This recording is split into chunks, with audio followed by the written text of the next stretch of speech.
Hello, I'm Dan Passarelli of Market Taker Mentoring here on the floor of the CME Group. Now today, the stock that we are going to be talking about is Facebook, symbol FB. Take a look at a chart of Facebook stock. This stock has been on a tear lately. In fact, it's set an all-time high at $89 a share recently, and now we're seeing just a little bit of a pullback with the market being somewhat weak.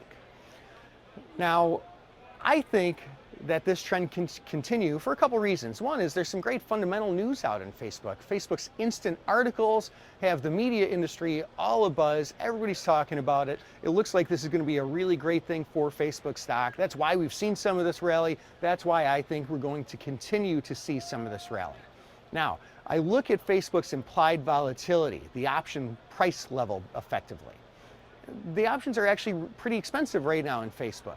The implied volatility is pretty high. So for me to construct a trade, I've got to figure out a way to either A, buy options where I can hedge off a lot of the implied volatility risk, because if it comes down, I can end up losing on the call, or maybe find a way to sell options.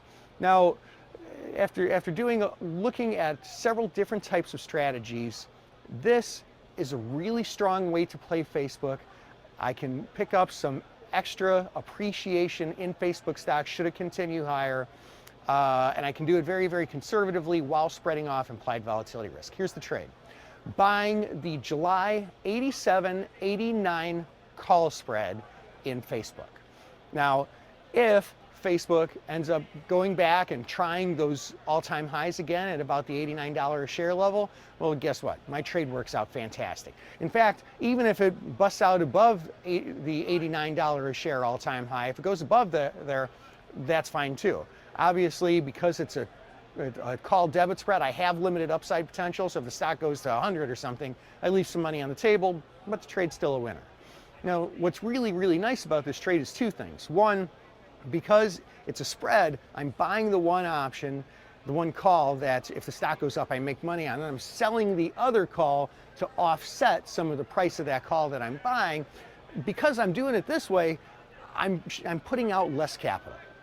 It doesn't cost me as much to make this trade, and I can only lose what I invest in the trade. So I have less risk with this trade.